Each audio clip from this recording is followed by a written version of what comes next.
Welcome back, Endgame community. It's Chris, and I'm here to bring you some of my favorite sneaky starts for Week 14.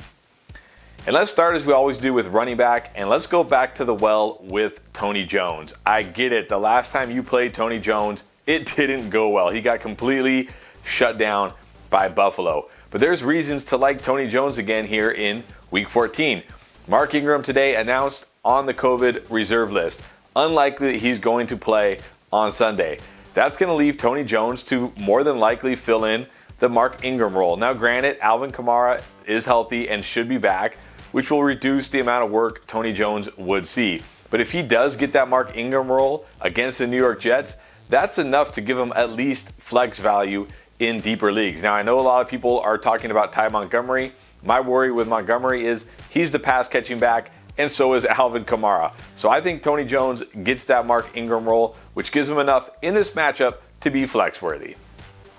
All right, how about a guy coming out of the bye, Dontrell Hilliard? Last time we saw him, he was putting up a huge fantasy game. Now, granted, most of that came on one 69-yard touchdown run, and it's Tennessee, and Jeremy McNichols may be back this week, not sure yet. But I still really like Dontrell Hilliard as a sneaky start because it's Jacksonville. That's really all you need to say is Jacksonville. Their defense is terrible. They can't stop the pass. They can't stop the run. They can't stop anything. And Dontrell Hilliard was getting most of the passing work at a minimum, even when all three running backs were healthy. So if he gets, still some of the carries with that passing down work against Jacksonville, that's enough to make him flex worthy this week. I don't necessarily like him long term, but I think this week he gives you another decent option at a flex position in deeper leagues. And then finally, here's a name we haven't really talked about much this year, Jalen Richard. He missed last week's game on the COVID protocol, should be back this week, and you got to feel great about that because Kenyon Drake unfortunately broke his ankle in Week 13, done for the season. That means Jalen Richard instantly slots in as the number 2 running back here against the Chiefs.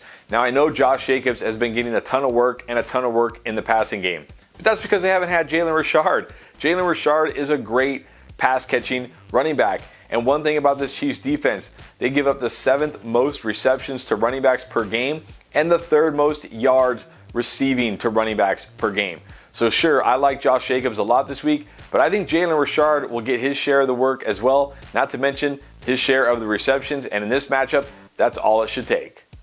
All right, let's move on to wide receivers. And this is a guy I really like this week, and that is Marquez Valdes-Scantling. Since Week 9, he ranks 2nd on the team in targets and yards and 3rd in receptions. And with Aaron Rodgers now missing both Robert Tonyan and Randall Cobb, it's clear that MVS is his number 2 preferred option in this passing game. Chicago defense, they're okay against the run, but they are very bad against the pass. This should be a game where Aaron Rodgers feasts on this defense. He does own Chicago, right? He owns this city, so he should feast on this defense.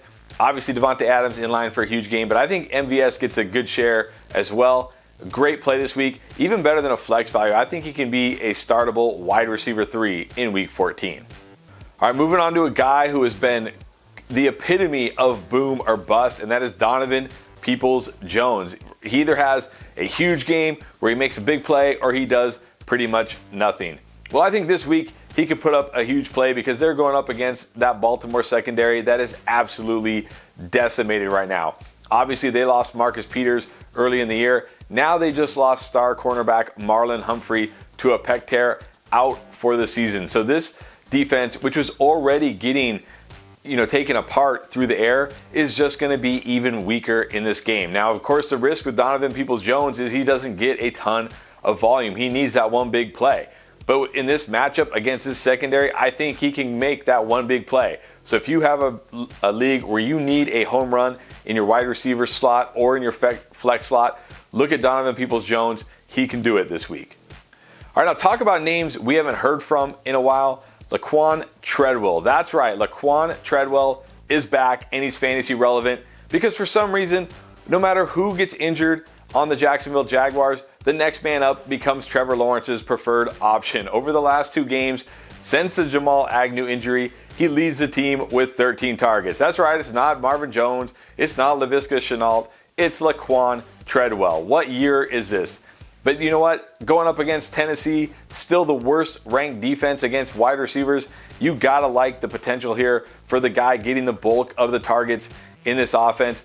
Granted, it's not the most fantasy-friendly offense. He doesn't have the upside of an MVS or a Peoples-Jones. But if you need somebody a little safer, I guess, he can do the job for you in your flex spot. And then finally, my QB sleeper. This guy went from out of the league to every week must start to terrible, don't want to start him, and that's Cam Newton. Look, when he came back and signed with the Panthers, he played that one game where he had like 4 snaps and he did 2 touchdowns. Then the next game he looked great. And then the last time we saw him, he looked absolutely horrible. Now nobody wants to touch Cam Newton because they think about him last year in New England. They think about that game and they're like, he's terrible. He can't get it done.